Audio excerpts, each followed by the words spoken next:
Hello guys, this is Aditya. तो हम लोग आ चुके हैं इलेक्ट्रिसिटी का बेसिक नॉलेज लेने के बाद रेजिस्टेंस पे। ओके, ये जो तुम देख रहे हो यहाँ पर resistance. Okay, so what is resistance, ये तो पता चल ही जाएगा। तो ये पता कैसे चलेगा, आज वो समझते हैं। हमने क्या दिखा था पिछला वाले वीडियो में कि यहाँ पर एक कंडक्टर था, ठीक है, जिसमें इलेक्ट्रॉन्स थे, ऐसे ऐसे इलेक्ट्रॉन्स थे। ओके, मल्टीपल इलेक्ट्रॉन्स थे, और ये जो इलेक्ट्रॉन्स थे ना, ये कंटिन्यूसली मूव कर रहे थे। जब यहाँ पर हमने क्या किया, फील्ड क्रिएट किया, तो इलेक्ट्रॉन कोई स्पेसिफिक डायरेक्शन में मूव करने लगे। मान लेते हैं कि ये इलेक्ट्रॉन है, थोड़ा बड़ा हो गया, तो वो इधर मूव करने लगे, या इलेक्ट्रॉन जो थे वो इधर मूव करने लगे। ठीक है, तो मतलब वो अब मूव करने लगे कोई स्पेसिफिक डायरेक्शन में। बट यहाँ पर एक केस बनेगा, आ जाओ देखते हैं। मान लेते हैं कि ये एक एटम है, ओके, और ये एक अनदर एटम है।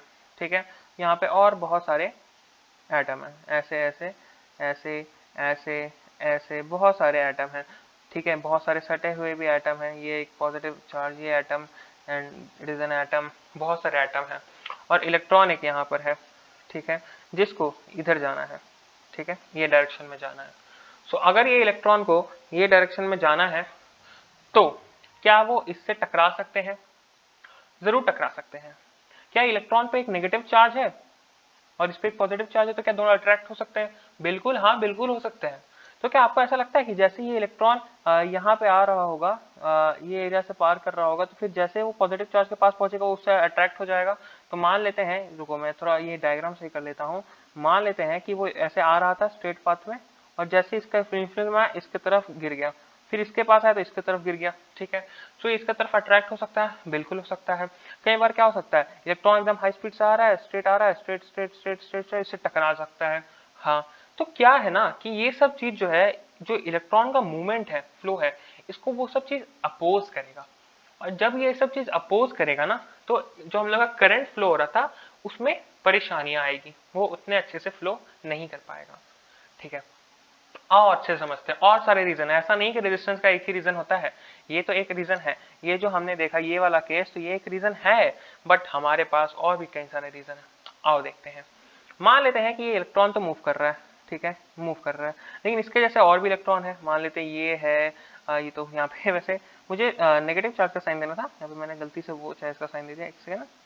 हाँ, तो यहाँ पे एक इलेक्ट्रॉन है, एंड और इलेक्ट्रॉन्स है। मान लेते हैं यहाँ पे 1000+ इलेक्ट्रॉन है, या 10,000+ इलेक्ट्रॉन्स है इतने एरिया में। ठीक है, सो तुम्हें क्या लगता है कि ये इलेक्ट्रॉन एक दूसरे से टकराएंगे नहीं? और अगर बाय द वे टकराए और दोनों का चार्ज नेगेटिव नेगेटिव है, तो क्या अपोजिशन होगा? एक नेगेटिव चार्ज अगर दोनों बहुत ज्यादा पास में आएंगे, तो क्या दोनों दूर जाना चाहेंगे? हाँ। अगर ये मान लेते हैं, एक और एजम्पशन लेंगे हम लोग, चलो, या इसको पहले डिलीट करेंगे क्योंकि ये भी मेरे कोई काम का नहीं है। ये तो तुम्हें पता है कि नेगेटिव चार्ज एक दूसरे को अपोज करते हैं। तो मान लेते हैं कि मैंने जो डॉट डॉट से बनाया है ये सब है इलेक्ट्रॉन्स। चलो मैं ई से लिख देता हूँ, बिना मतलब का इशू होगा, मैं ई से ही लिख लेता हूँ ना, जिससे तुमको इशू ना हो। सो ई लिख लिया, ई लिख लिया, ये सब इलेक्ट्रॉन्स है। ठीक है, गोल गोल इलेक्ट्रॉन्स, छोटे छोटे। ठीक है, पूरा ई लिख दिया, ई से इलेक्ट्रॉन से भरा हुआ है। मान लेते हैं कि एक इलेक्ट्रॉन है ये, जिसको ये इलेक्ट्रॉन है जिसको यहां से यहां जाना है। तो क्या तुम्हें थोड़ा सा भी ऐसा लगता है कि ये कई सारे इलेक्ट्रॉन से टकराएगा? मान लेते हैं वो इधर आया, चलो एक इसका पाथ हम लोग एज्यूम करते हैं, कभी इससे टकराया तो फिर इधर आ गया, फिर इससे टकराया, फिर इधर आ गया, फिर इससे टकराया, वापस चलने लगा, फिर इससे टकराया, फिर इससे टकराया, इससे टकराया, इससे टकराया। कई बार ऐसे आया, डायरेक्ट स्ट्रेट आ रहा था, इससे टकरा के वापस लौट गया, लेकिन फिर उसको फील्ड दिखा तो फिर वो वापस आ गया। सो इससे हम लोग को क्या पता चल रहा है? ये सब एजम्पशन है, लेकिन ये एक्चुअली में ऐसा होता है। हम लोग जिसका ये पाथ देखें ये एजम्पशन है, लेकिन एक्चुअली में ऐसे अपोजिशन होता है। तो ये अपोजिशन के कारण करंट फ्लो में इशू होता है, और यही इशू होने के कारण हम लोग का रेजिस्टेंस आता है। रेजिस्टेंस क्या है? रेजिस्टेंस एक ऐसा फिनोमेना है जिसके कारण करंट का फ्लो में इशू होता है, प्रॉब्लम होता है, या उसको अपोजिशन होता है। Resistance is the opposition in the flow of current. ये तुम कोई भी बुक का में देखोगे तो बुक में भी लिखा होगा कि ये जो है अपोजिशन है, अपोजिशन। मेरा हैंडराइटिंग पे ध्यान मत दो, मेरा वर्ड्स पे ध्यान दो। अपोजिशन ऑफ आई से नोट करते हैं भाई, अब हम लोग के पास इतना टाइम थोड़ी है 10th के स्टूडेंट हो या उसके ऊपर के, इतना टाइम थोड़ी है तुम्हारे पास, 9 के भी हो सकते हैं, ऐसा कोई बात नहीं है। तो अपोजिशन ऑफ करंट, सो यहाँ पे दो केसेस हम लोग को देखे हैं, ऐसे और सारे भी रीजन हो सकते हैं कई सारे। सो ये मेन हम लोग को 10th में पढ़ाया जाता है, ये एक रीजन एंड ये एक रीजन। ओके, सो इसमें भी बहुत कुछ आता है। ये तो हम लोग को पता चलेगा रेजिस्टेंस होता क्या है। अभी तक हम लोग को तीन चीज पता चल गए हैं, व्हाट इज करंट, करंट जो होता है आई से नोट करते हैं, what is current, what is voltage and what is resistance. ये तीन चीज जो इलेक्ट्रिसिटी का मेन बेसिक चीजें हैं वो हम लोग को पता चल गया है। प्रॉपर्टीज हम लोग पता कर लेंगे। देखो मेन बेसिक चीज मतलब ये जो होता है ना, हम लोग जब भी कुछ पढ़ते हैं तो इंपॉर्टेंट ये नहीं रहता है कि क्या कहते हैं रटे, ठीक है। इंपॉर्टेंट ये रहता है जो कॉन्सेप्ट है उसको अच्छे से ग्रास्प करें, क्योंकि यही हम लोग को औरों से अलग करता है। चलो कोई नहीं, आगे हम लोग और बढ़ते हैं। फिलहाल तो यहाँ पे आगे हम लोग को ये रेजिस्टेंस के बारे में पता चल गया। थोड़ा रेजिस्टेंस के बारे में और थोड़ा बात कर ही लेते हैं क्या जा रहा है। सो रेजिस्टेंस हम लोग का एक जो बुक रहता है, तुम क्लास 10th में हो, तुमको एक चीज का कंफ्यूजन होगा जरूर कि रेजिस्ट, वहां पे एक चीज लिखा होगा कि रेजिस्टेंस, ठीक है, is inversely proportional to the temperature. But हम लोग को तो ऐसा लगता है भाई देखो एक्चुअली क्या होता है ना, जैसे जैसे टेम्परेचर राइज करता है ना उतना ज्यादा इलेक्ट्रॉन फ्री होने लगते हैं, और इलेक्ट्रॉन फ्री होने लगते हैं तो हम लोग को तो ऐसा लगता है कि और इलेक्ट्रॉन इजीली फ्लो करेंगे तो रेजिस्टेंस तो और कम होना चाहिए। टेम्परेचर जैसे इंक्रीज करेंगे इलेक्ट्रॉन्स और फ्री होंगे एंड उसके कारण रेजिस्टेंस तो कम होना चाहिए, ठीक है। ये एक एंगल से आप देख रहे हो। चलो मैं तुमको दूसरा एंगल दिखाता हूँ, तुम ही बोलोगे कि इनवर्सली प्रोपोर्शनल है। चलो मैं दूसरा एंगल दिखाता हूँ।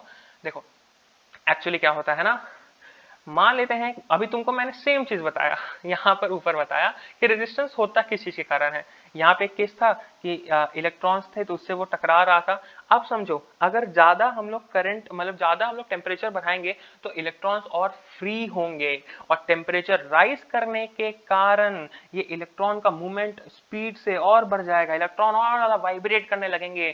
साथ में बस इलेक्ट्रॉन वाइब्रेट नहीं करेंगे दोस्तों, ये जो पॉजिटिव आयंस थे, ठीक है, पॉजिटिव आयंस थे वो भी वाइब्रेट करेंगे। ओके, ये पॉजिटिव आयंस थे, मान लेते हैं ये प्रोटॉन है और उसके अराउंड सेल्स थे और वो सेल्स में इलेक्ट्रॉन थे, लेकिन एट द एंड ये एक आयन ही है और आयन पे हम लोग को अपोजिशन सॉरी आयन जो है वो भी वाइब्रेट करने लगेंगे एंड आयन के वाइब्रेशन के कारण इलेक्ट्रॉन जब भी यहाँ से मूव करना चाहेगा तो टकराने का प्रोबेबिलिटी और बढ़ जाएगा। क्यों बढ़ेगा, आ जाओ मैं तुमको एक प्रैक्टिकल एग्जांपल दिखाता हूँ। मान लेते हैं कि यहाँ पर एक रोड है, ये कौन सा रोड है तुम डिसाइड करो भाई, NH भी हो सकता है, NH रोड भी हो सकता है एंड कोई भी रोड, तुम GT रोड ले लो। यहाँ पे अगर ट्रैक तुम चल रहे हो आराम से अपना, तुम्हारा एक गाड़ी है, ठीक है, गाड़ी अब मैं कैसे ड्रॉ करूँ यार, गाड़ी ड्रॉ करना बहुत टफ है, चलो ट्राई करता हूँ, ठीक है, ये गाड़ी है। चलो साइकिल ले लो तुम, साइकिल, साइकिल तुम्हारे लिए बहुत है, तुम जा रहे हो आराम से। लेकिन यहाँ पर क्या है कि और बाकी क्या है ना, ये केस में क्या हो रहा है ना कि सब अपने यूनिफॉर्म से चल रहे हैं। ये जो गाड़ी है वो भी ऐसे चल रहा है, यहाँ पे एक गाड़ी है वो भी एक ऐसे चल रहा है, पूरा यूनिफॉर्मिटी है। तुमको जो टाइम तुम बोले अगर तुम्हारे गूगल मैप्स में तुम्हारा शो कर रहा है 5 मिनट, तो तुम 5 मिनट के अंदर पहुंच जाओगे। क्यों 5 मिनट शो कर रहा है, क्योंकि ट्रैफिक नहीं है। लेकिन भैया अब दूसरा केस हम लोग देखेंगे पेज के दूसरे पार। देखो अब लेकिन एक केस आया कि यहाँ पे रोड तो वही है, रोड तो वही है, ठीक है, तुम भी वही हो, ठीक है। ये बताए ड्रॉ करना बहुत टफ होता है इसमें। चलो तुम भी वही हो, लेकिन कार भैया कैसे भी चल रहे हैं, यहाँ पे ऐसे चल रहा है, देखो कोई ऐसे चल रहा है, कोई ऐसे चल रहा है, कोई ये ही लाइन में एक और ऐसे कार आ रहा है, यहाँ पे एक और कार है जो इस लाइन में जा रहा है, कोई यहाँ पे एक बाइक आया स्पीड से एकदम। अब मैं बाइक कैसे बनाऊं, ऐसे बना देता हूँ, ठीक है, एक बाइक आया इससे टकरा गया, एकदम मस्त से एक्सीडेंट करा दिया। तो ये क्या है ना, रोड में पूरा भसन मच जाएगा। जिसके कारण अगर तुम दूसरे साइड जाना चाहोगे तो यहाँ पे यहीं पे वही गूगल मैप्स जिससे तुम थोड़ी देर पहले बोलो बात किए थे, वो क्या बोलेगा कि टाइम कितना लगेगा 15 मिनट, और तुम क्या बोलोगे गिरदारी कोरबे चलो तो ये हो गया हम लोग का। क्यों एक्चुअली हम लोग का अगर टेम्परेचर राइज करते हैं तो इलेक्ट्रॉन्स बढ़ जाते हैं, इलेक्ट्रॉन्स की संख्या बढ़ जाती है एंड वाइब्रेशन बहुत ज्यादा बढ़ जाता है। इलेक्ट्रॉन वाइब्रेट करते हैं, आयंस वाइब्रेट करते हैं, और इसीलिए रास्ता में बहुत ज्यादा हलचल मच जाता है, और जो भी उसके थ्रू पास करना चाहता है उसको और परेशानी का सामना करना पड़ता है, और यही परेशानी तो हम लोग का रेजिस्टेंस है। सो रेजिस्टेंस का एक बहुत मेन प्रॉपर्टी था ये। क्लास 10th में अगर तुम हो तुमको इसके बारे में एकदम नहीं बताया जाएगा, मैं तुमको पहले ही बोल दे रहा हूँ, लेकिन ये सुन के तुम थोड़ा सबसे आगे हो जाओगे, ठीक है। तो रेजिस्टेंस के बारे में हम लोग को सब कुछ मेजरली पता चल गया। अब देखो एक तुमको एक रिलेशन बताया जाएगा कुछ समय बाद। मैं तुमको देखो ये जो चैनल इसमें मोस्टली मैं थ्योरी दूंगा, लेकिन कहीं कहीं पे अगर मुझे लग रहा है कि कुछ जरूरत है मैं बता दे रहा हूँ। देखो V equals to I R. So मैं ये बस थ्योरी को प्रूव करना चाह रहा हूँ, मतलब इक्वेशन को।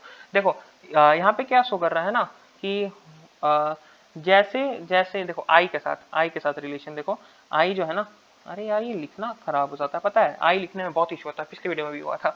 सो आई जो है इनवर्स रिलेशन है, यहाँ पे रिलेशन लगाते हैं ना हम लोग, तो यहाँ पर हम लोग क्या करते हैं ना, प्रोपोर्शनल ऐसे लग देते हैं 1/r। Okay 1/r। सो इसका मतलब क्या है, जैसे जैसे तुम, या तुम इसको ऐसे लिख लो ना, ऐसे तुम बिना तक कर रहे हो, इसको ऐसे भी लिख सकते हो, R is inversely proportional to I। मतलब जैसे जैसे तुम रेजिस्टेंस बढ़ाओगे ना, करंट का मात्रा गिर जाएगा, और यही तो हम लोग को दर्शाया जा रहा है। सो यही है। अब इसके कुछ कुछ कैरेक्टरिस्टिक्स होते हैं, जैसे कि अगर तुम्हारा मान लेते हैं कि अब तो ये तो एक्चुअली हम लोग एक तुमको एनालॉजी समझाया हो, लेकिन तुमको मैंने ऐसा नहीं कि मैंने तुम्हें बस एनालॉजी समझाया, लेकिन मैंने तुम्हें पहले एक्चुअली वर्किंग भी इसका समझाया है, ठीक है। सो इसका रेजिस्टेंस का क्या फॉर्मूला होता है, रेजिस्टेंस का देखते हैं। रेजिस्टेंस इज इक्वल्स टू, हम लोग का देखो, मैं यहाँ पे फॉर्मूला की जगह में तुम्हें मैं बताता हूँ कि ये किस पर डिपेंड करता है।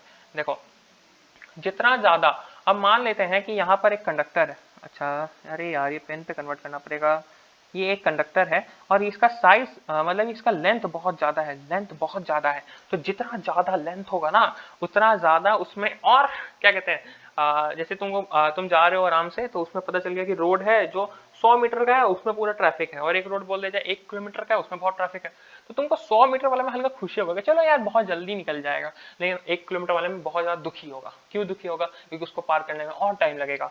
सो ज्यादा लेंथ वाले में ज्यादा अपोजिशन होता है, that's why resistance is directly proportional to the length. जितना ज्यादा तुम लेंथ रखोगे उतना ज्यादा उसमें परेशानियां आएगी, कठिनाइयां आएगी, और देयरफॉर रेजिस्टेंस जो है is directly proportional to the length. Okay, और एक और बात आता है यहाँ पर, एक ये क्या कहते हैं, जितना ज्यादा इसका क्रॉस सेक्शन होगा, व्हाट इज क्रॉस सेक्शन, बहुत को क्रॉस सेक्शन नहीं पता रहता। ये मान लेते हैं कि एक ऐसा रहता है, देखो ये एक वो है, क्या कहते हैं, एक सिलेंड्रिकल वायर है, ठीक है।